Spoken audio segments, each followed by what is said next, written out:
My mind is now made up. This man is a genocidal lunatic, which is precisely what I think we all suspected. He has no interest in peace, and that extends not just to West Asia. I don't think he's seriously committed about peace anywhere. I don't think anybody who does what Donald Trump is doing today can be trusted to seek peace in any region of this world. He is a bloodthirsty, psychopathic warmonger. I think we should all be able to agree on at least that much. People in this space, people who are white and have spent virtually their entire lives living in the West, and who've come out of the Western military-industrial complex, and are prepared to criticize it, and that's a good thing. They are very selective in their analysis, I find. So they see Tulsi Gabbard, for example, saying, well, what we've done to Israel, those people are jihadists. I'm not of Syria, they're jihadists there, and at least Assad was a secularist, and he wasn't, killing people based upon their ethnicity.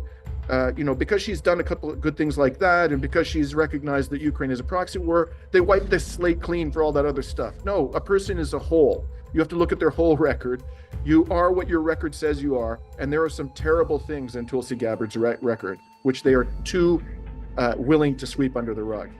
And the worst case of all is Donald Trump. I think, I've seen so much positive commentary about Donald Trump when 95% of the man's record is horrifying, utterly horrifying. Things like, he's playing 5D chess, and he's having to deal with the deep state, and that's why he's continuing to arm Ukraine. And no, he's a psychopathic warmonger, and I think we have to start by looking at their entire record and not simply choosing those aspects of their records which fit our favorable narratives. The voices of people who aren't white and who live in the region. Interview them. Listen to them too. They should be the first people you listen to, because they live with the horrors of Western imperialism all the time. They're on the receiving end of it every day. Really, what I think is disappointing about so many of these major platforms in the alternative media is that they're homogenous. Almost never do you see racialized people, black and brown people who live in regions that have been devastated by Western imperialism, being given an opportunity to express their views. And there was not a Palestinian name in there, not a single Palestinian name. And how can you not, that is that insidious, invisible racism. These are people with good intentions. These are people who have the heart on the right spot. I'm not saying they're bad people, but they just don't see their own blind spot, which comes along with being in the West, having a mental schema formed by our Western societies, which makes us unwittingly racist.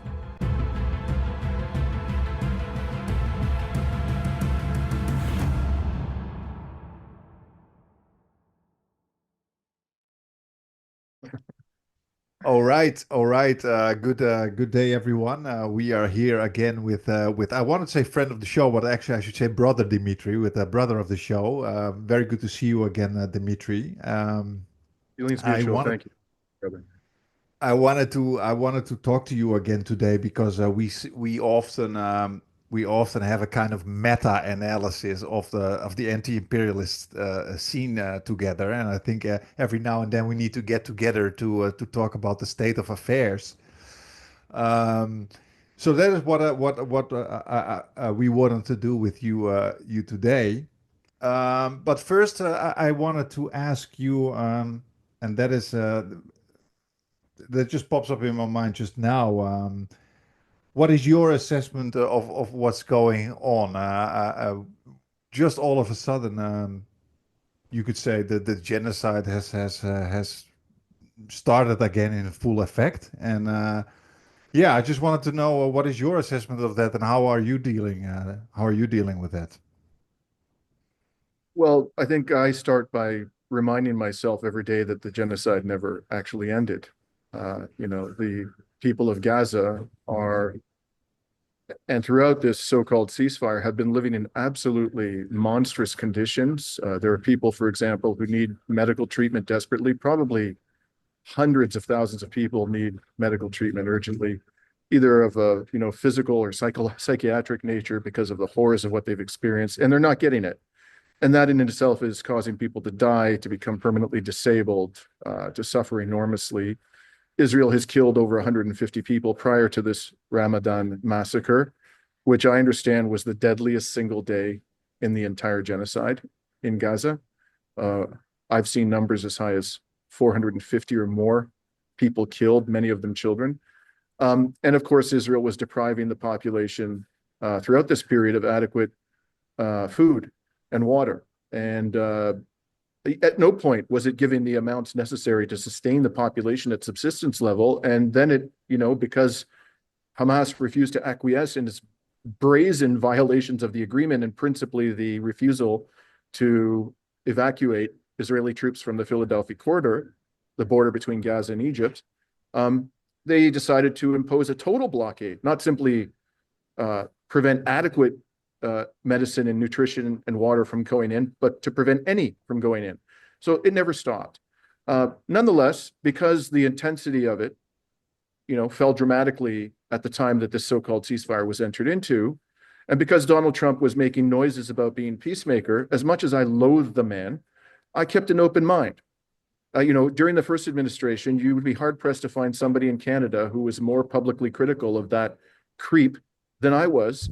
I certainly wasn't the only one, but I was condemning him vehemently every day. So nonetheless, I was so relieved to hear the language of peace coming from the mouth of a president and saying we need to talk to our opponents, our enemies, so new, so refreshing relative to the grotesque Biden administration, that I was prepared to have an open mind. My mind is now made up. This man is a genocidal lunatic, which is precisely what I think we all suspected. He has no interest in peace, and that extends not just to West Asia. I don't think he's seriously committed about peace anywhere. I don't think anybody who does what Donald Trump is doing today can be trusted to seek peace in any region of this world. He is a bloodthirsty, psychopathic warmonger. I think we should all be able to agree on at least that much. Yeah, Yeah, yeah, well well said. said. Yeah, and not just that. I mean, the whole team around him is one big congregation of lunatics, and Absolutely. and it cannot something like that cannot go that cannot go into the right direction. I mean, you have that Zion. What is it? Not even a Zionist. He's like that Crusader nutcase, and Marco Rubio and Tulsi Gabbard and all these people together. Yeah, I already had very little hope, but just like you, I think what we're going to see in the coming years, man, will defy all our expectations. I don't know how you see that, Peter. I mean, with him, it's extremely hard to predict, but I think one prediction that I had from the beginning in 2016 was that he was going to be the right's Obama. A lot of people on the right expected him to really shake up the system and follow through on some of his campaign promises, just like a lot of people on the left hoped that Obama would do that.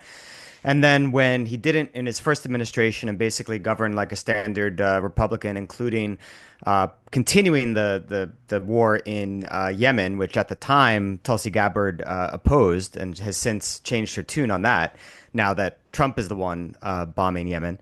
But at any rate, he didn't follow through on his campaign promises. Then early on, year to or given the same amount of time in his presidency, if you're just comparing actually the time that Trump's been president versus the time Biden's been president during the period of the genocide, Trump has been slightly less bad, only because of the 2 month not even cessation, but lessening of the bombing and killing. But that's such a low standard. It's almost beneath contempt to point out that, oh wow, he's been slightly less bad thus far than Biden. Okay, well, what does that mean? Not much. I think there's still a chance, because he's such an unpredictable person, that if there is, I don't know, if some brainworm gets inside of his head, I've seen some people on the right online call him out for being a cuck. If that somehow gets into his head and he thinks, oh, I actually need to tell my envoy to grow a spine and force through the second phase of the deal, even that wouldn't really, it would surprise me a little bit, but it wouldn't shock me. But I don't think that there's that much chance of that. What we've seen so far, I think, indicates that he's very, very willing to just bend over and follow the blob in whatever they want, and his the sounds coming out of his mouth are just sounds coming out of his mouth. I have to say, I don't want to be taken to be excluding altogether the possibility.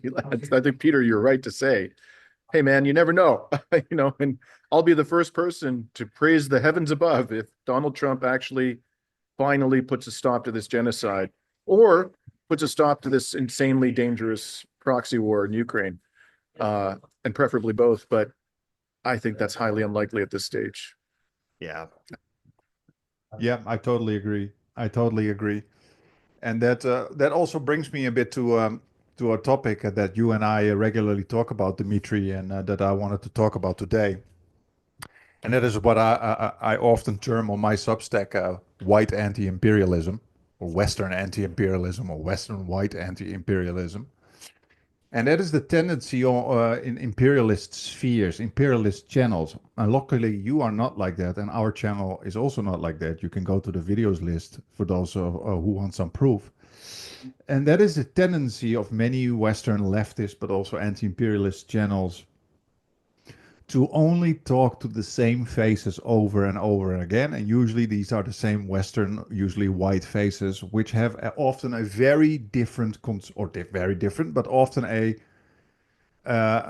conception of the way the world works that lacks in certain aspects, because growing up Western and growing up white as well often comes with a blind spot that other people from the global South, but also marginalized groups, do see. A blind spot for things that other people do see. For example, when it comes to Tulsi Gabbard, for example, has been celebrated for a very, very long time by many people in the anti-imperialist sphere, while at the same time, for years, and I'm talking about for years, many, many people at the receiving end of racism and Islamophobia have been warning about her for a very long time.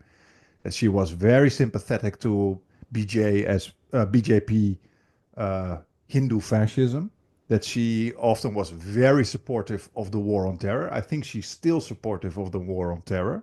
She was supportive of drone warfare. She still, I think, sees Islamism as the greatest threat to the free world.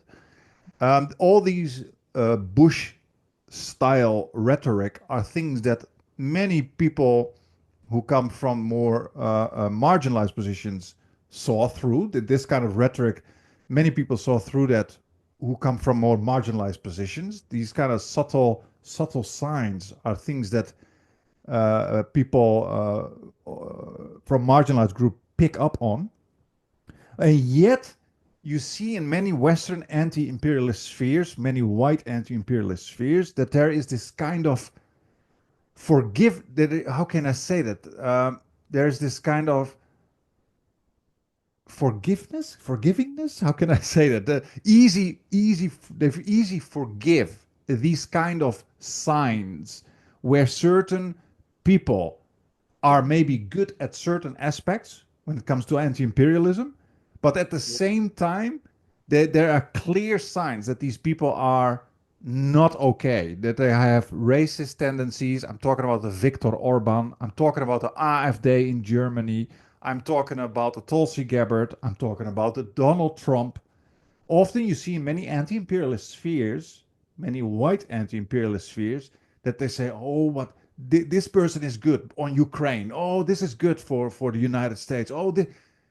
Whilst if you would consider also how bad they are on other aspects, in particular racism, you would not celebrate these individuals.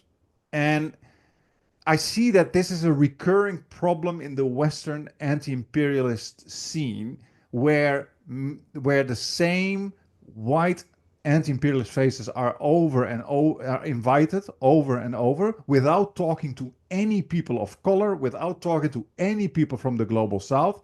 And amongst each other, they just keep regurgitating these same talking points about racists, how good they are. I hope I'm making myself clear. I'm talking way too much, but people can also go to my Substack. I can write about that much more clearly.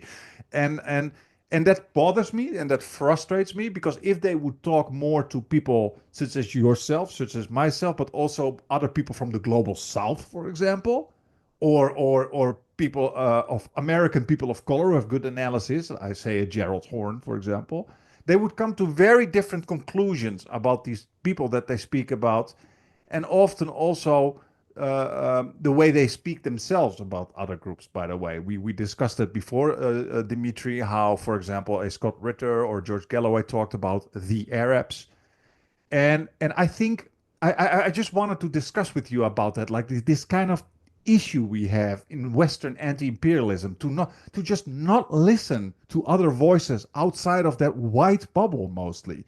What is your assessment of that, Dimitri? Before I answer your question, I just want to say something about the alternative media, because when we have these discussions, Kareem, I see there's a significant a number of people who normally follow my work and enjoy, and I'm sure they follow your work and those of us who have these perspectives, and they have a negative reaction when we criticize any of what I refer to as the 10 white guys, who are the 10 most prominent American, they're all older white males who have spent almost all their lives in the West, living relative lives of privilege. And most of them, I'm not going to name them all. You've mentioned a couple. We know who they are. Most of them have, I have to say, a very powerful and compelling critique to offer about American and Western imperialism. I would say most of these people from the United States, few of them are from Western Europe. And despite the fact that many of them come out of the Western military industrial complex, they are unsparing in their criticism of the West and its proxies. And they're quite prepared to say almost every day, that Israel's committing genocide, Israel's violating international law. So I don't want to be unfair to these people. I think in many ways they've done good work. And I particularly want to say that I pay almost no attention to the corporate media now. Like I spend probably 6 to 7 hours a day absorbing information from various sources about what is happening in the world. And I would say 95% of my time is spent watching the alternative media. I trust the alternative media vastly more than I trust the corporate media. The only reason why I pay any attention at all is just to know what lies they're telling the public, right? So the alternative media is doing a very important service, but we should not be shy about constructively criticizing our comrades in the alternative media. We have, and we should be prepared to receive the criticism when it's meant in goodwill. It's constructive. We should be prepared to take it and improve our reporting, our journalism, our analysis, right? So I just want to say that at the outset, none of my criticisms about these people should be taken as a wholesale condemnation of their work, their advocacy. It shouldn't be taken as me panning the alternative media. I have tremendous respect for the main contributors to the alternative media in the English language. But we have to be, I think, self-reflective at times. The second thing I want to say is I don't think it's just about race. That's part of it. But it's also part of your life experience, independent of your race. If you've spent your whole life living in the West and you occasionally drop into some ground zero disaster zone that has been devastated by Western imperialism, you're not really going to understand what it's like to be on the receiving end of Western imperialism. So I personally have tried, and I can't even pretend to understand what it's like to have spent my whole life living in a place like Gaza or South Lebanon or Iraq. But I tried very hard to do that. So I spent a lot of time in these places, not just in West Asia. I've spent a lot of time in Venezuela and Cuba, places that have been absolutely devastated by Western imperialism.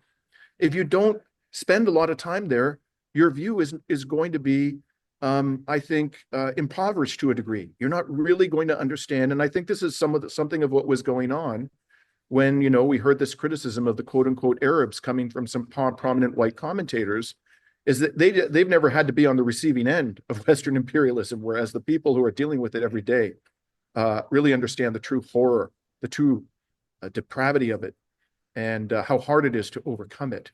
And one thing I want to say in particular about this critique, that the Arabs aren't unified. I mean, give me a break, man. If the so-called Arabs were unified, and I think in the streets there was a tremendous amount of unity. tremendous amount of unity. The disunity is coming from the puppets and the tyrants that the West has installed in the Arab and Muslim world. But even if they were unified, would that change anything at the end of the day? Would that mean that the West would be less brutal, less depraved, less psychopathic in its destruction of any and all resistance to Western hegemony in West Asia? No, they would still be committing the same crimes.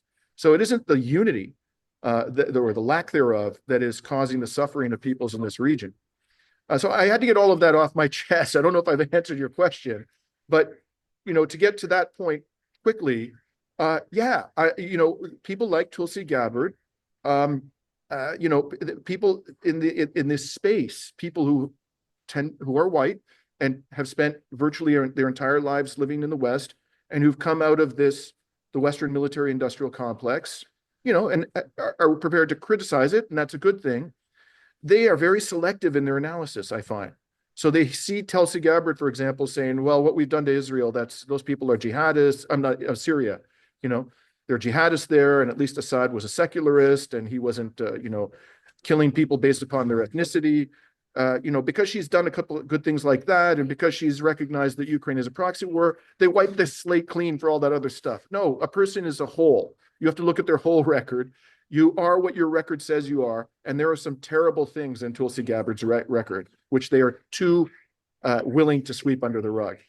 And the worst case of all is Donald Trump. I think, I've seen so much positive commentary about Donald Trump when 95% of the man's record is horrifying, utterly horrifying.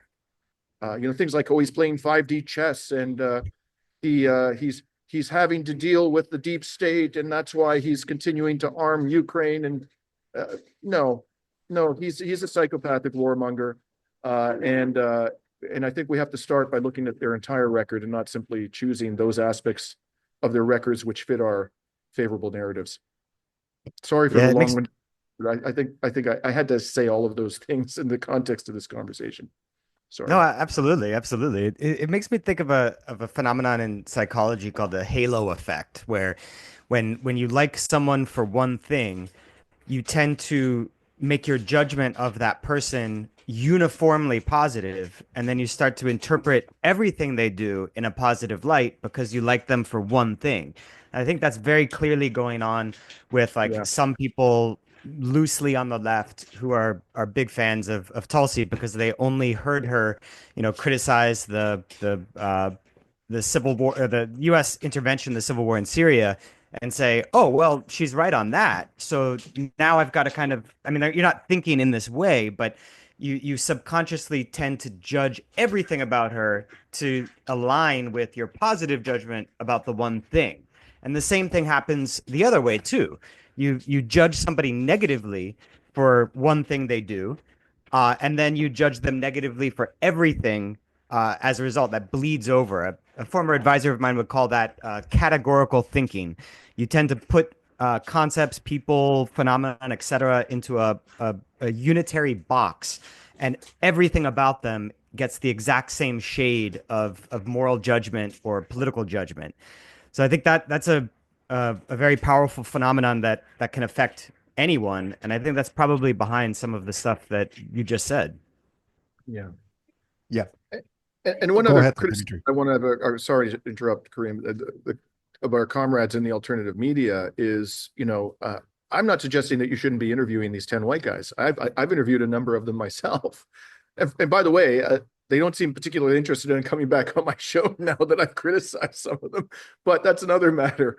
I'm not suggesting that they shouldn't be interviewed. I'm not suggesting that they don't have, as I've said, a valuable contribution to make. What I think people should be trying to do, and it's certainly something that I know you guys do, I certainly try to do it on Reason to Resist, is to bring in the voices of people who aren't white and who live in the region. Interview them. Listen to them too. They should be the first people you listen to because they live with the horrors of Western imperialism all the time. They're on the receiving end of it every day. So they should be prioritized in the discussion. That doesn't mean that they're the only people we should talk to and that, white people from the West have nothing to contribute. They have a lot to contribute as well. And so that's really what I think is disappointing about so many of these major platforms in the alternative media is that they're homogenous. Almost never do you see racialized people, black and brown people, people who live in regions that have been devastated by Western imperialism, being given an opportunity to express their views. Exactly. And you say a couple of very good things. It is indeed not specifically about race. And let me explain this, because often people become so sensitive about that, like, oh, it's not about race, because people just don't want to listen.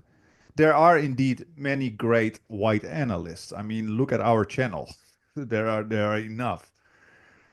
My issue is there's a wealth of many great analysts that are not Western and that are not wise. I mean, we are Western too. I mean, so we need other people to enlighten us as well. What I'm trying to say is it's not specifically about race, it is about the lens that you carry in life.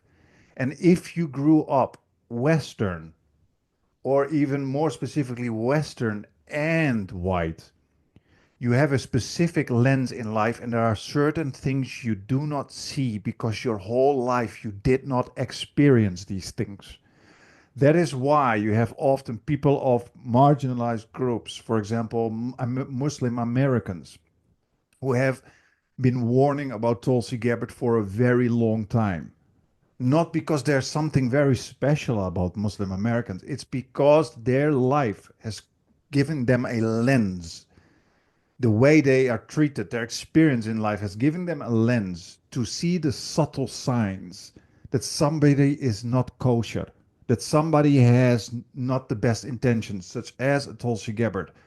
Racism or Islamophobia or sexism or any form of marginalization gives you a kind of lens because of your life experiences, which gives you a very sensitive analysis often about situations, about events, and also about people. And that is why we have a very diverse guest list, because they often carry a lens with them that we don't have because we're from the West, but also that we don't have because we have a different racial or a different gender identity. And this is so incredibly important. I just cannot stress that enough as a social and cultural psychologist. Okay, I often talk in my classes about schemas. You carry a mental schema with you based on your life experiences.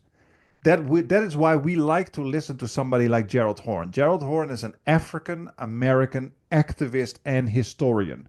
The man is not only a scholar and a great academic thinker, he also carries with him the experience of a marginalized identity of a black African American man. And that in my opinion, I listen to him every week. In my opinion, he has some of the best geopolitical analysis. Does it mean I never critique him? No, we regularly disagree actually, and we email sometimes back and forth. But I think there are very few geopolitical analysts that even come close to the fascinatingly good analysis of Professor Gerald Horne. And I think one of the reasons is because he is not just an historian, but also because he is a black African American man. That gives him a very different conception about how the world works.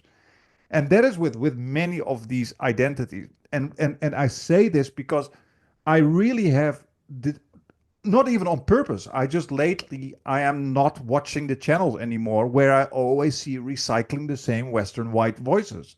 I've just noticed I find these analyses lacking, and it's and always the way they speak about these people like Orban or AfD. AfD is so intensely racist. You cannot believe what they say about Muslims and immigrants. And that would be something for many of us to be a central aspect in our geopolitical analysis. But guess what? It's not even there in their analysis. While I always say racism should be central in our analysis of imperialism and geopolitics, because not only does racism legitimize imperialism and get support in the West for imperialism, racism is also the reason why you almost see no black or brown faces on most of these anti-imperialist channels without them realizing it. I'm not saying they're conscious racists. Conscious racists are very few people. Most people are racist because, and they're not even aware of that. To give you an example, I always find this one the best example. I actually like listening often to that conversation between Gerald Celente and Napolitano, Judge Napolitano. I like when those two talk to each other.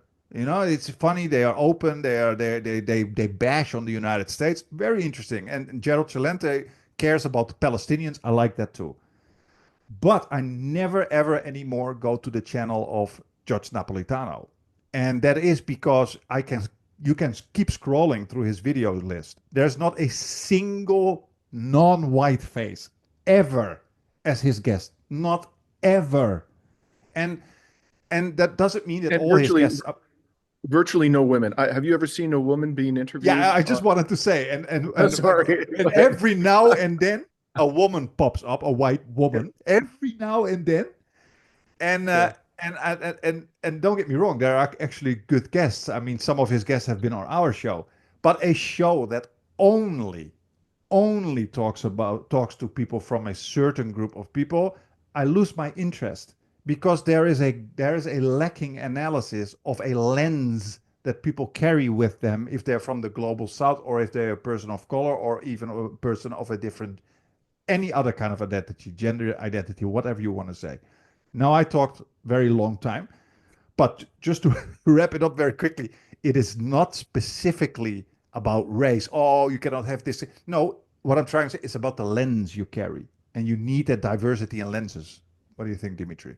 I think you're absolutely right. Absolutely right. I completely agree with all of that commentary. You know, race is uh it tends to confer upon you, especially when you're coming from a relatively privileged race, a certain level of life experiences. And that's really what I think we're all trying to get at here is that if you have a narrow range of life experiences, whether it be because you were raised in a wealthy family or a relatively privileged environment, you came from a Western country, spent virtually your entire life there, or because you're white, or a combination of all those things, it is going to limit your ability to see the world in other ways, and particularly from the perspective of the oppressed, who tend to be, people, black and brown people, non-Christians, and people from the non-Western world and the global South in particular. That's the people who have been on the receiving end of oppression and Western imperialism to a far greater degree than anybody else. So why, if you're going to talk about Western imperialism, wouldn't you prioritize their voices? That makes absolutely no sense to me. And I just want to give a shout out to one other person. I totally agree that Gerald Horne is fantastic. Somebody else you never see, I actually interviewed him this week.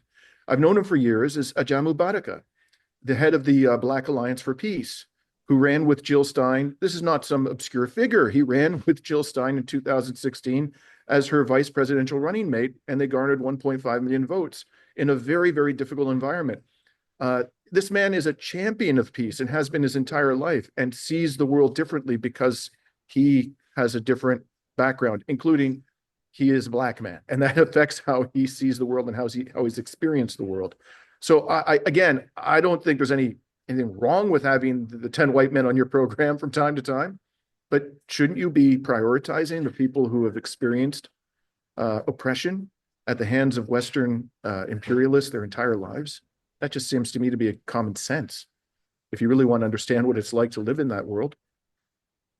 Yeah, and just to avoid our conversation potentially being used by the CIA or adjacent sort of people, it's not enough that you find some, or if you find someone from a global South country and they're melanated, that's not enough. When we're talking about lenses, just because you happen to be born Peter, in, can you put your microphone a little bit closer? Somehow it's yeah, softer. just because you happen to be born in like Sri Lanka or Namibia or wherever doesn't necessarily mean that you're going to develop a lens that's anti-imperial or leftist. There's plenty of right-wingers, plenty of pro-imperialists all over the global South. The trick that the so-called compatible left, the trick played on by the CIA on the global left by creating this and fomenting and fostering this compatible left. Part of it is to simply look at, oh, well, we've got a quote unquote diverse board on this company. And so that guarantees, therefore, that we're going to run this company in a good way. And of course, it's bullshit. What matters is the ideas inside people's heads. The lens that you're talking about is a factor among many that would tend in the direction of developing an anti-imperial or pro-equality, et cetera, perspective.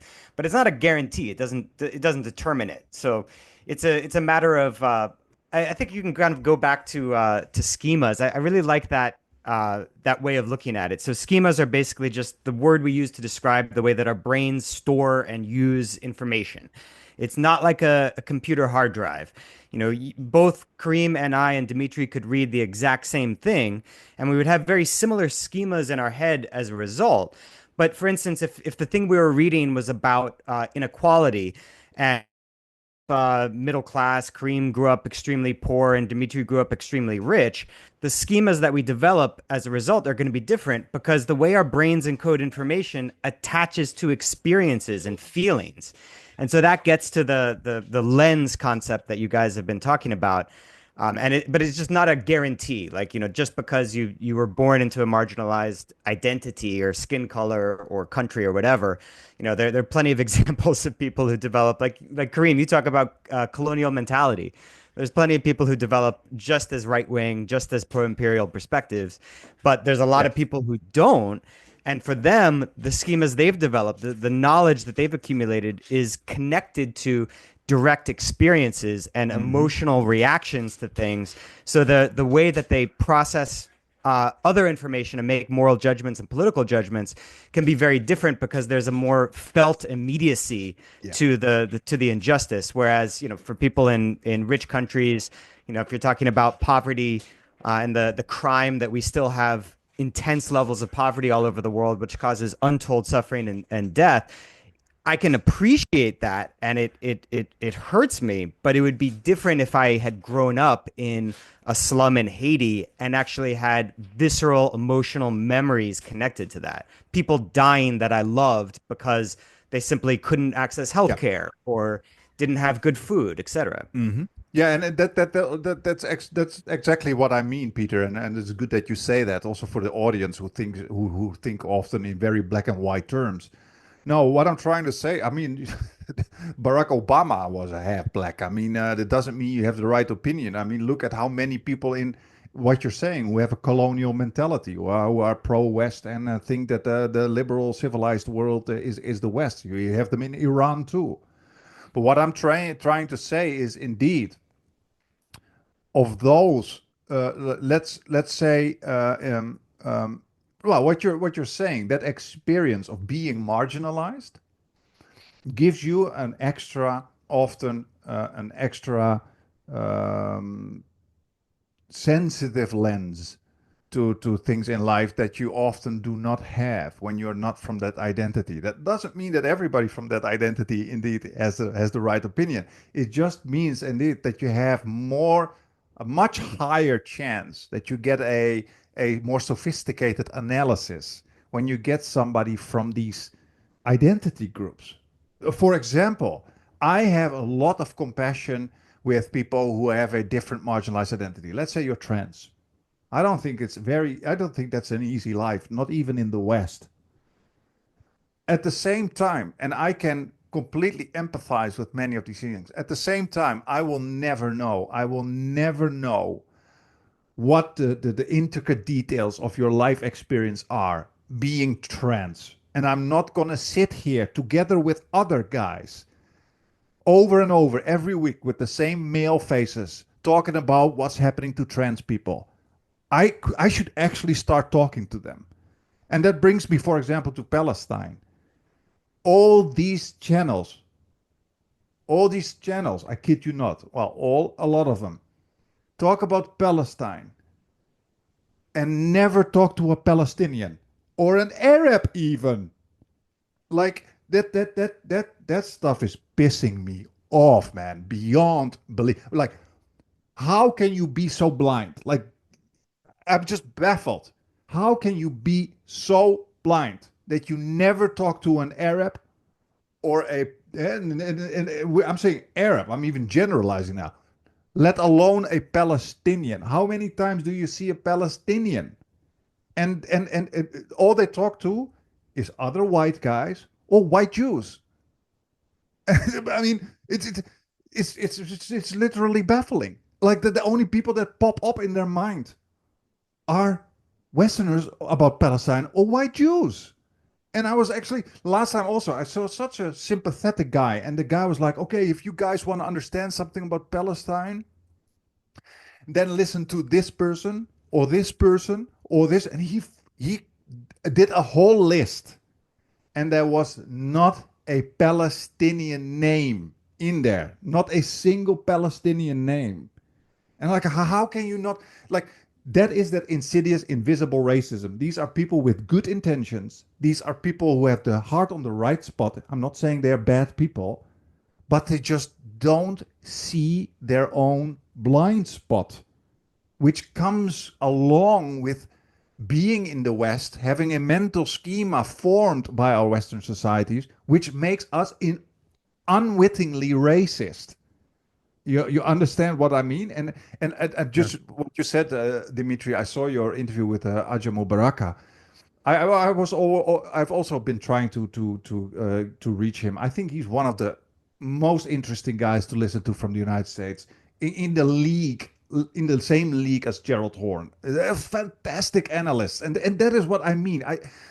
Every time I see something with Aja Mubaraka, I'm listening because I just like this man sees things from different view. He's Western, but he's also marginalized in the West, so he has a very different analysis. And I'm like, why don't I see these guys ever on the Duran or ever on Judge Napolitano? It's always the same faces popping up everywhere, you know. And I don't know how you see that, Dimitri. How many times do you see a Palestinian on these shows, or an Arab, or a Muslim?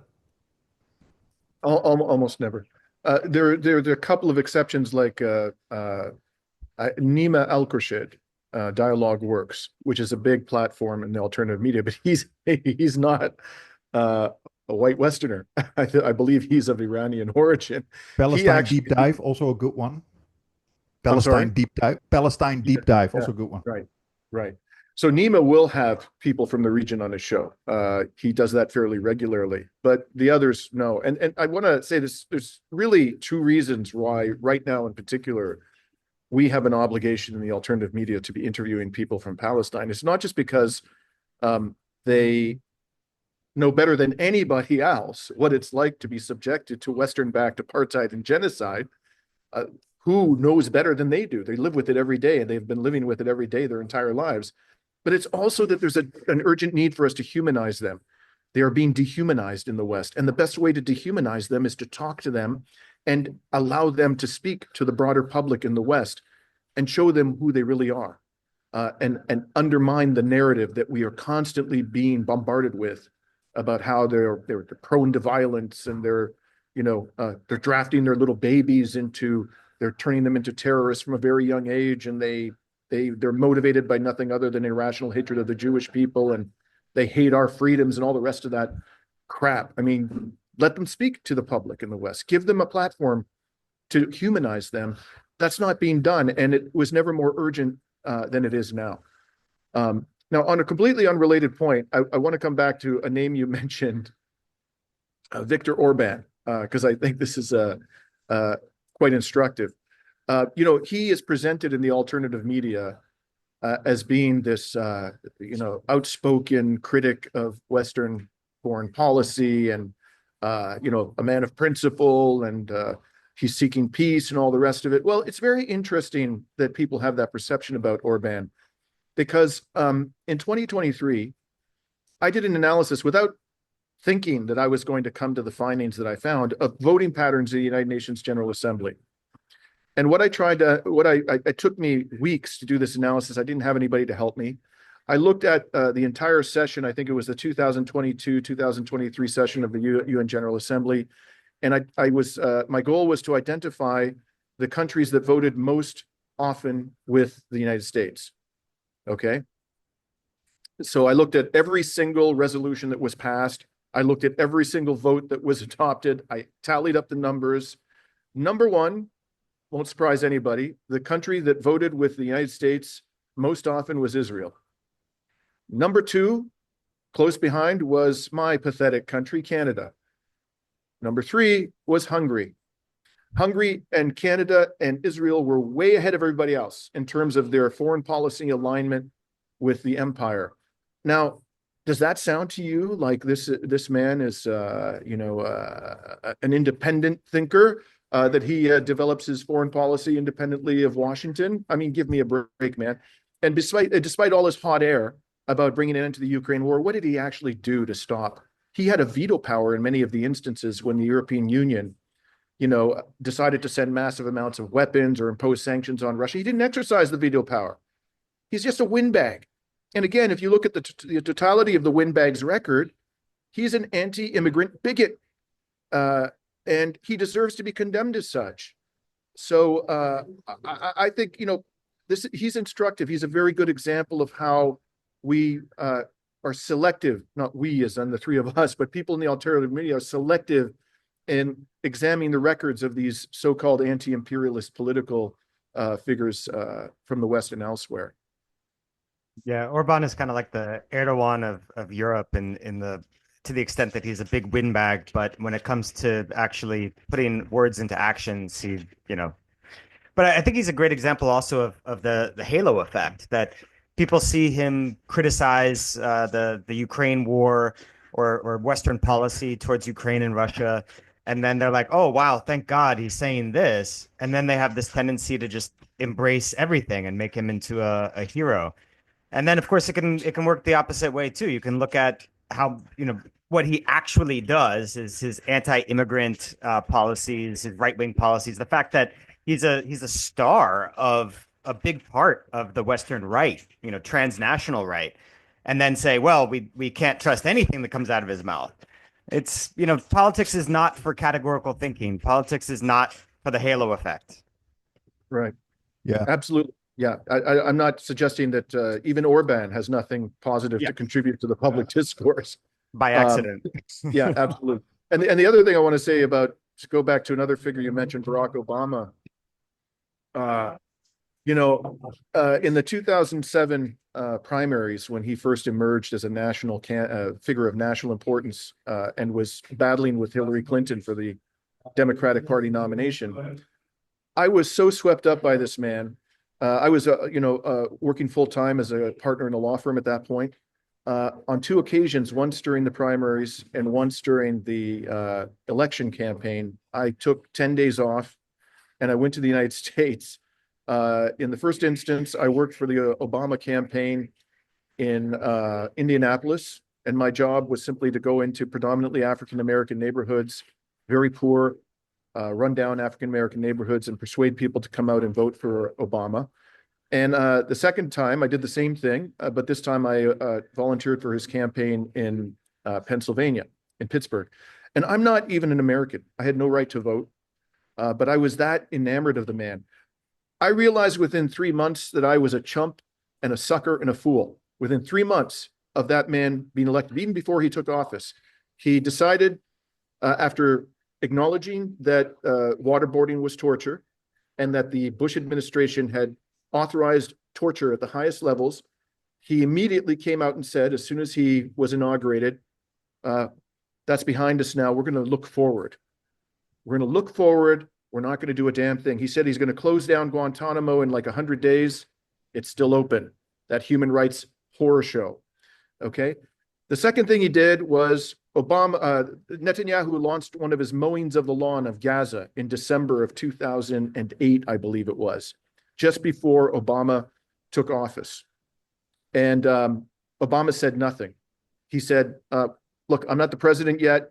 It's not my place to comment on, these matters. For the time being, George Bush is the president.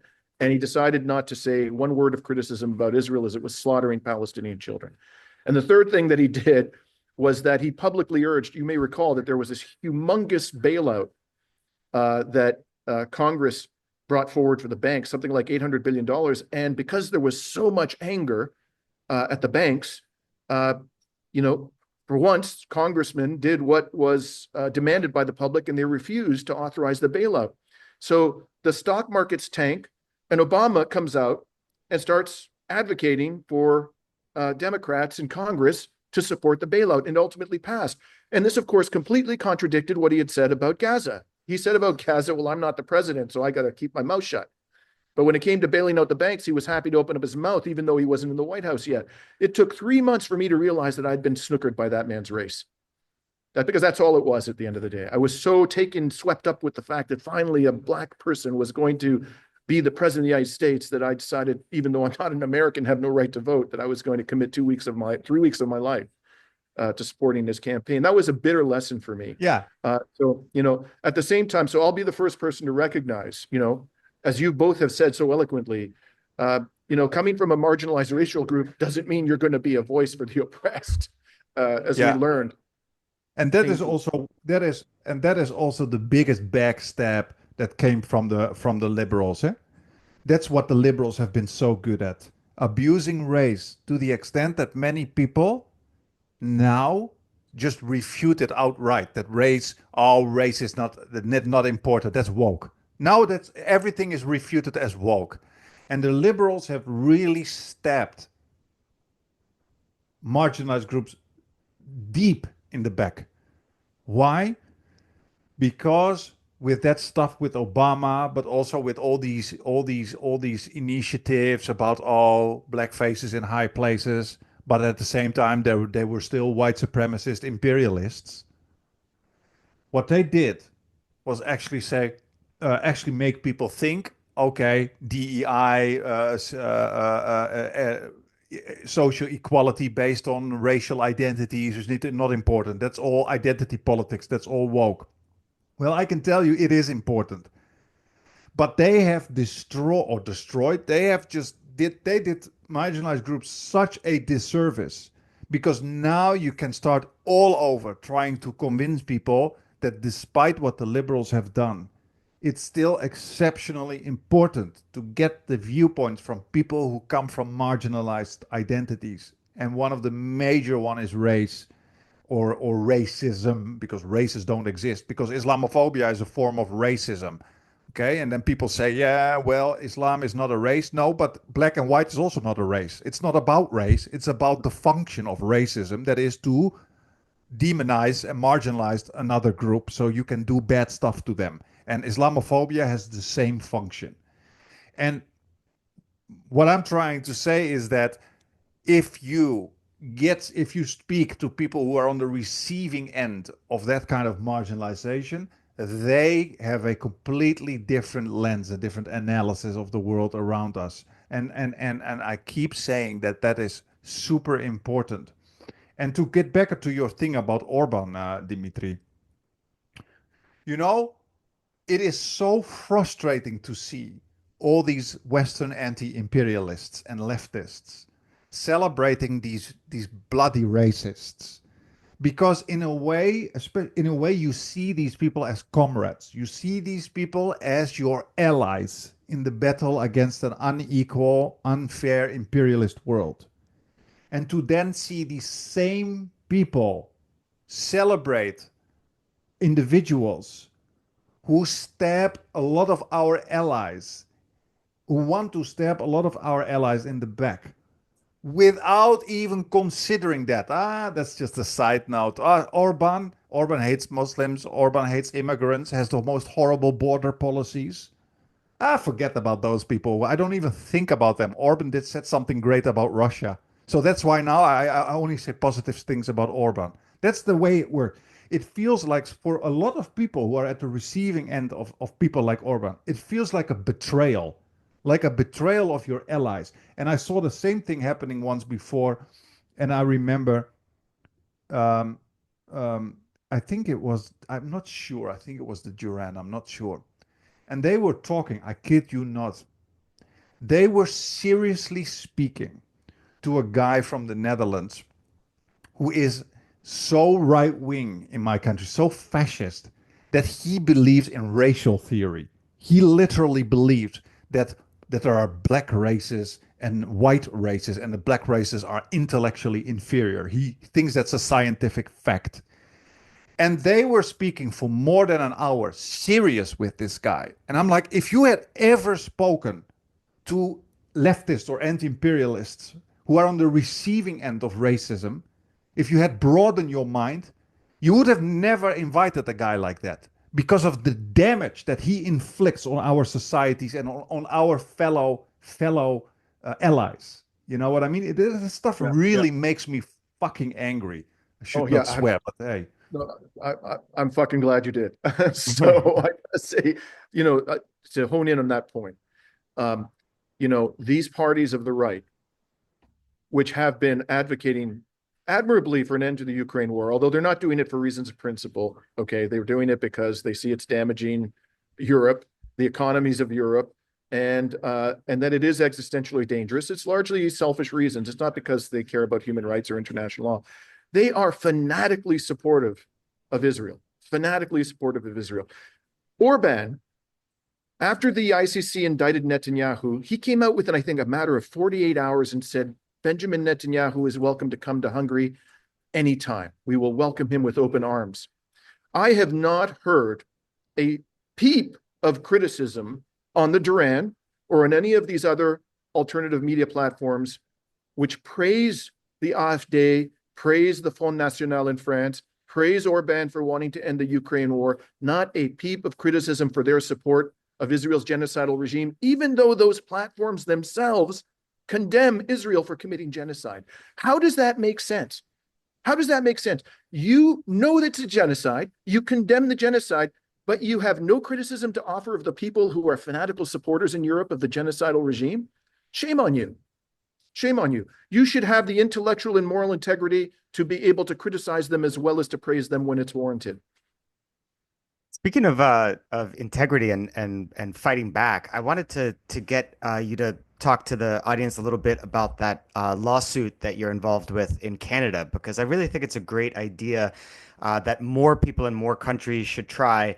The judicial branch is often overlooked, but it can potentially have some really good effects if used well. And I think your idea of suing the Canadian government for failing to live up to their international legal obligations and perhaps also their domestic legal obligations is very worth doing, worth supporting. And if you could just tell the audience a little bit about where that suit is, perhaps that might get more people to support it, but also maybe to inspire similar actions in other countries to force their governments from supporting the genocide. Sure. We brought a claim on behalf of two Palestinian Canadians, uh, one of whom was in Gaza when the genocide began and narrowly escaped after weeks of horror into Egypt and ultimately returned to Canada, and the other of whom has lost dozens of family members massacred by Israel in Gaza since the genocide began. And they're both citizens of Canada. And we have filed a claim against the Canadian government asserting two things, essentially. One is that the Canadian government has failed to fulfill its obligation under Article 1 of the Genocide Convention to prevent genocide. I really don't think there's any question that it has utterly failed to fulfill that obligation. I think it's a slam dunk. And the second is that the policies of the Canadian government with respect to the Palestinian population of Canada and their family members in Palestine violates Canada's equivalent of the Bill of Rights, which is called the Canadian Charter of Rights and Freedoms. And in particular, we're looking at two rights. One is the right not to be deprived of life, liberty, and security of the person. And the other is the right to equality.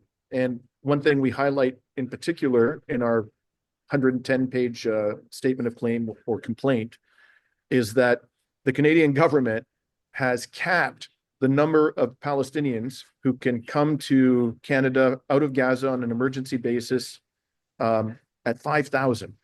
Okay. Since Russia intervened militarily in Ukraine, the Canadian government has approved nearly 1 million applications for Ukrainians to come to Canada, and almost 300,000 had come as of There's April. that race factor, eh? There's that race factor. Exactly. I mean, what other? There's no, absolutely. And they've got these crazy requirements. For example, if you have scars on you, right, you're coming out of Gaza, you have to disclose that and you have to explain where each scar was, how it was obtained. This is not a requirement that they're applying, of course, to Ukrainians. I could go on and on. So that's the claim. We aren't seeking anything other than a declaration. We just want the court to say, you have violated your obligations under the Genocide Convention, you, the Canadian government, and you have violated the Charter rights. At this stage, we're not asking for monetary compensation. We're not asking for the court to force the government to do anything. We simply wanted a judicial acknowledgement that the government has done these things, has failed in these regards. And before I tell you very briefly where the case is at, I just want to mention that a similar thing was attempted in the United States. Okay, they brought a claim, I think it was the Center for Constitutional Rights, fantastic organization, which I believe is based in New York City, brought a claim on behalf of some Palestinian Americans. And the judge, who was a senior judge out in California, said, I agree. This was after the January 2024 decision of the ICJ, which found it plausible Israel is committing genocide, said, I agree, it's plausible Israel is committing genocide. But my hands are tied under something called the political question doctrine. This insane basically, the political question doctrine is not a doctrine at all. It's just judges saying, this is a hot potato and we don't want to touch it. It's as simple as that. And so, and it's been blessed by the highest court in the land, the US Supreme Court. So this judge felt that his hands were tied. And he said, even though I feel, I agree with the ICJ as plausible Israel's committing genocide, I can't do anything. They appealed it, and the ninth, I believe it was the Ninth Circuit Court of Appeals out on the West Coast, affirmed the decision. Now, why do I mention that? Because after we filed our case, the Attorney General of Canada brought a motion to strike it out, to have the whole claim dismissed before there's any discovery, before there's any trial, before anything, invoking this same doctrine, the political question doctrine, asking the court, in effect, to abdicate its responsibility to assess the government's compliance or non-compliance with the Genocide Convention and the Charter of Rights and Freedoms. Now, we believe that this so-called doctrine doesn't have any real foundation in Canadian law, and basically the Attorney General is trying to import it, the American version, into Canada. Great. We're going to be spending a day in front of a judge in November of this year arguing this thing, and the whole case hangs in the balance. If the judge agrees, we will not have an opportunity even to conduct discovery. Well, Trump is gonna annex you guys, so maybe that doctrine will become a part of Canada as well. Yeah. Well, fortunately, the polls show that 88% of Canadians have no interest in joining the United States, but that's not to say that Canada's political elite won't make it happen. I wouldn't rule it out in time. Maybe Trump will help the case by making the idea of importing the abhorrent political question doctrine into Canada completely unacceptable. So hopefully that's what happens. That's one of my most hated bits of U.S. jurisprudence is the political question doctrine. It's exactly as you say. It's a way for the court to abdicate its responsibility, especially when its responsibility is under international law, which, when codified in a treaty, becomes the highest law of the land according to the U.S. Constitution. They can just disregard it entirely. Oh, the executive wants to do something in foreign policy. The courts can't do anything. Oh, sorry. Bye. Yeah. It's disgusting. Absolutely, Peter. Anytime a judge, in a common law country like the United States or Canada attaches the word doctrine to something, you basically should assume they're abdicating their judicial responsibilities. They're dressing it up kind of sophisticated theory when it's just, I don't want to touch this. It's too controversial. Well, if there's one thing that Palestine has shown us, is that our justice systems and our democracies are one big fat failure, and they are not what we believe they were and what we learn in school that they are. It's an eye opener. In so many levels. Palestine, I think, has forever destroyed something when it comes to the myth of the West, and forever changed the way we see the world, also life. It has completely reshaped my understanding of reality, of the way humanity works, of the way our societies work, the way I see history, everything, it changed everything. It's so much more brutal, also the things that happened in history than we think. If you see what's happening now in plain sight, you you can just guess what happens when there were and there are no cameras. I mean, humanity is more brutal than I even thought, and I already knew they were brutal, but I thought that kind of brutality that people like these, these colonists who would go to North America centuries ago and would just hang slaves and kids, from indigenous group. I thought these were like the ones who were running things, the psychopaths, like Netanyahu or something.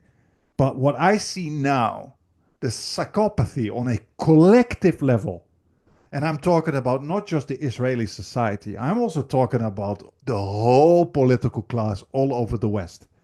The amount of people with not only psychopathic evil for the policies that they do, sending weapons and etc., but also the psychopathic neglect, just the total neglect of what is happening. Just just neglecting the Palestinians, the plight of the students protesting. Just like, I'm not gonna touch my hands on this because this is my political career.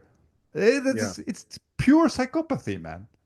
I have to broaden your critique. I just got to get this off my chest, man. It's not, we have to be honest with ourselves. These people are being empowered by a substantial proportion of the population. It's just, you know, every goddamn election, in every major Western country, a majority of those who vote for the quote unquote mainstream parties that have proven themselves to be genocidal, satanic, barbaric savages. That's what we're run by today. And every single election, a majority of those who vote put them back in office. This has been going on for decades. And for me, as a Canadian, what just happened in our country is a perfect example of how it's not just the political elite. Mark Carney, the former governor of the Bank of England, has been parachuted in to replace Justin Trudeau because after 10 years of mediocrity and hypocrisy, he was, intensely unpopular. Okay. The guy was, he had an approval rating of something like 21%. The polls were showing that the Conservatives were going to crush the Liberals. There was going to be a historic defeat. So Mark Carney gets parachuted in and immediately announces that his chief of staff is going to be a character by the name of Marco Mendicino, who was a liberal member of parliament over the last 10 years. Marco Mendicino was one of the most fanatical anti-Palestinian supporters of Israel that Canada's parliament has ever seen. And he was appointed by Mark Carney as his chief of staff. How did the Canadian voting public respond to this? They propelled. The polls show that Mark Carney has been propelled not only to the lead, but he's on the verge of winning a majority. That's how the electorate has responded to this. Anybody with a conscience, any Canadian voter should be saying the fact that Mark Carney would make Mendicino his chief of staff means that he is not fit to be the cleaner of my toilet, let alone the Prime Minister of Canada. Okay, and instead the reaction was a huge shift in support away from the Conservatives to the Liberals. So my indictment, I must say now, as a Canadian, as a citizen of the West, I'm also a Greek, I don't simply condemn the political elite. I condemn all of you who vote for them. Every single one of you, you are responsible for the blood of Palestinian children. Yeah, I would just add to that the reason why it's so important to educate people is that for weirdos like us that actually follow politics and read a lot about it and spend a lot of time absorbing information about it, we are a very small minority. Most people are stunningly ignorant. And this is well established in decades and decades of public opinion research. The overwhelming majority of people know very little. And it's hard for me to blame them considering how bad our media system is. You just turn on the TV and you get a very impoverished picture of political reality. And so people, I think, rationally kind of tune it out and choose not to learn very much. And we can say, oh, but this information is all over our phones. Well, it's all over our phones. But if you look at the social media feeds of your average person, they're just not there. We all suffer But from the curse of knowledge, and it's very easy for us to just assume I that agree with everyone has the same information. I'm telling yeah. you, they do not, and that's why it's so important to educate people. Don't assume that everyone knows everything already. They don't. You're a To- weirdo. to- If you're listening to Totally this agree. channel, you're like a Totally member of agree. the 1%. You've got to recognize Okay. that. Educate. Okay, totally agree. But here we go into our old debate again. For those who are interested in it, check our latest video with Matt Kennard. We talk actually about that. Are people evil or stupid or ignorant? Um, but Peter, I agree with you. A lot of people are ignorant when it comes to the political scene. But and somebody in our comments actually said that, and I was like, that's a good one. He said, then why are there so many people that when you educate them and confront them with what is happening to the Palestinians, they still don't care? And there are a lot of people who literally see what's happening, they see it, and they still shout things like, "Oh, then release the hostages." They see babies being torn up. "Oh, they're terrorists. They should release the hostages."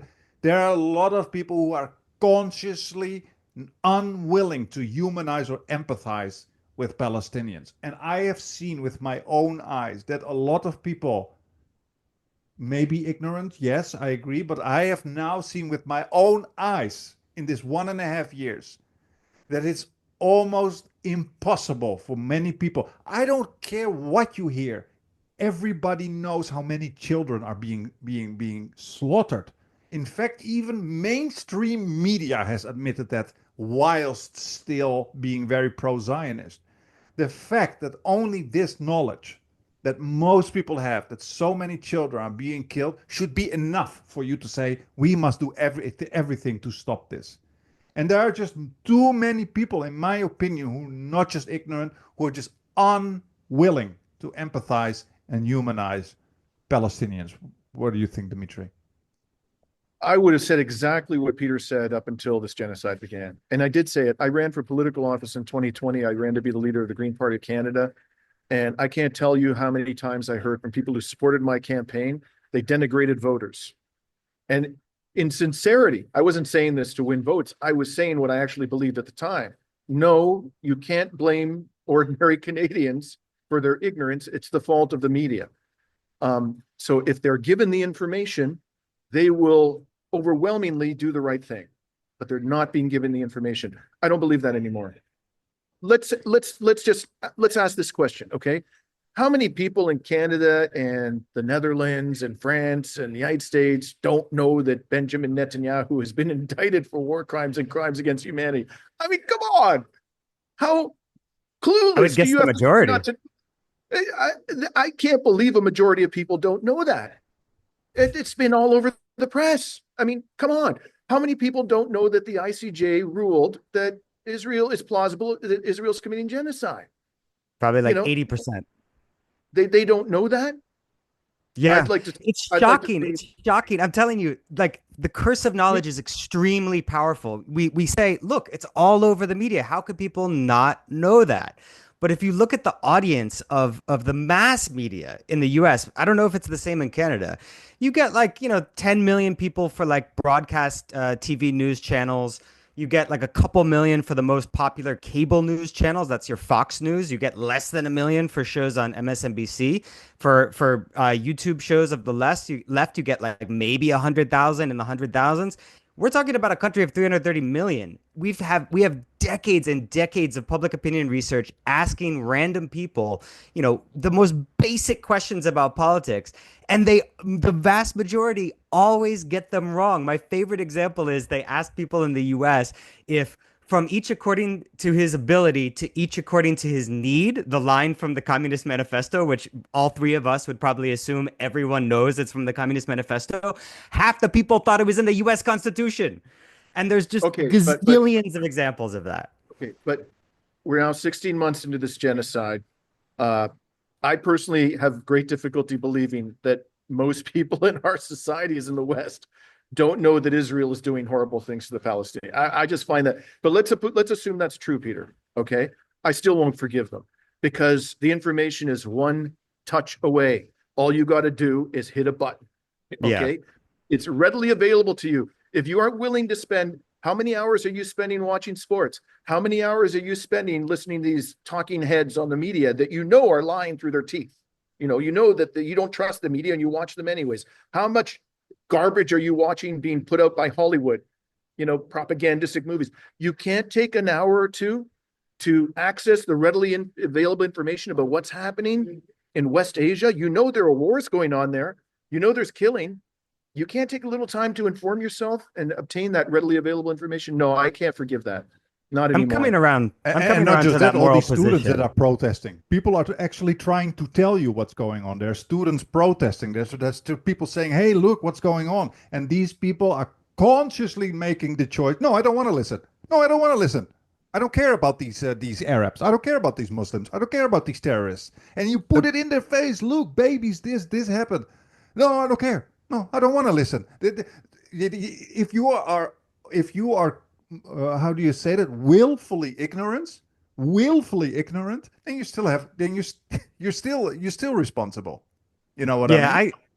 I'm coming around to that moral judgment that people have an affirmative duty to inform themselves about politics, particularly when their governments have a lot of power and exercise it around the world in ways that they are supposed to ostensibly control through voting. So I'm definitely coming around to that moral perspective. But I think a great example of how ignorance works, the kind of ignorance I'm talking about. Remember that famous video that came out at a protest before the U.S. election, and it was like a mother and her like really young kid, like 4 years old or something, that were saying, we need to push the Democrats to actually take a position against genocide. I don't want to support the Democratic nominee if they're going to be supporting genocide. And you had this really young woman, like maybe 20 or so, scream in the baby's face, I don't give a fuck about the Palestinians, whatever. I That I remember. guarantee you, if I had that person on the metaphorical like clinical psychology couch, and if I were trying to assess what she knows, what she doesn't, her information diet, etc., I would bet I would bet anything that she's someone who listens to, say, MSNBC or a similar media outlet in the U.S.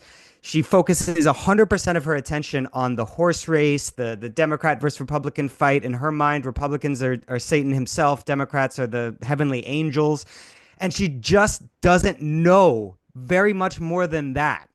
And anyway, that we could talk about this for hours. Maybe we can continue the same thread another time.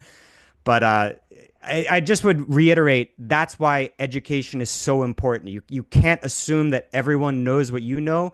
That's why it's important to educate people, to tell them about it, especially if you live in a country where whose government is extremely powerful, especially the U.S., but all throughout the West, where our governments, are committing horrendous crimes on a daily basis. It becomes an affirmative duty for all of us, not just to inform ourselves. People watching this have already done that, but to educate people. Don't assume people have anywhere near the amount of information or knowledge that you do. Well, I think that's exactly why we are all in the independent media spending so much time talking about these subjects, because we realize that there is a pressing need for education. I completely agree Amen. with that. Yeah. Yeah. Well, I guess it brings us to the end of this, and I agree with Peter. We definitely need to continue this conversation in the future. I think we can make this a slowly, we can make this a bit of a regular this kind of meta discussion with Dimitri. I think that's fantastic, and also what I wanted to talk to Dimitri about, we will do that next time, is also that you touched on a very important point, and I think that has to do with the kind of capitalistic system that we are in. Is that you said, like, when we critique certain of our fellow channels, fellow imperialists or whatever, that people just, they can't take it. They go in rage mode, and that is that kind of culture that we are in, where that kind of individualism, where people become kind of stars, where people become a kind of idols that you must defend. And that is that competition that we have in capitalism. People become idols you have to defend because they are the best. when you also see in the comments down there, this is the best analysis. Oh, blah blah blah is the number one geopolitical analyst. And I'm like, you guys don't even realize how much our brains have been molded into capitalistic, competitive societies, individualistic societies. That even when it comes to anti-imperialism, we start to see the individuals who in these scenes, as idols, who are the best and who are better than other people. That's very capitalistic. That's very we don't even. Kareem, I'm so glad you said this. I just got to interject. I want people to know I'm not saying this because I want people to stop watching them and to watch me. I'm saying these things because I want them to be better. I watch them. I encourage you to watch them, but I want them to be better at what they do. That it is in that spirit that I think all of us are offering these criticisms. Yeah, agreed. Yeah. Yeah, and that is something that is, I think, a good topic to talk a little bit more about, where the rage comes from when you have some just well-meant critique about other channels or other groups of people in the same kind of sphere, because otherwise we're not progressing, and that's a bit of a problem. Anyway, you've been very generous with your time, Yeah, Dimitri. thank you, Dimitri. Thank you for having me. Great talking to you guys. Always a pleasure to talk to you. Same Absolutely, here. absolutely. One of our favorites, Dimitri, and we will definitely bother you again in the near future. And good luck on and good luck on the lawsuit. And please do keep us informed. And could you just tell our audience where they can go to support the legal effort? Yes, the main organization that's handling the fundraising and a lot of the legal work is called the Legal Center for Palestine. You can easily find it on the web. Just insert that name, and then it has a donation page. That money will be allocated to supporting this lawsuit. All the lawyers, there's 7 of us, are working for free, but there are still very significant expenses that have to be incurred. And if our clients lose, this is the most important thing under our system, they could end up being ordered to pay the government's costs, which could be in the tens of thousands of dollars. We have a cost system in Canada that is very prejudicial to people like our clients. So we need to have an insurance fund for them in case, they lose. They've suffered enough. The last thing they need is to have to pay the government tens of thousands of dollars in legal costs if this doesn't end up well. Yeah.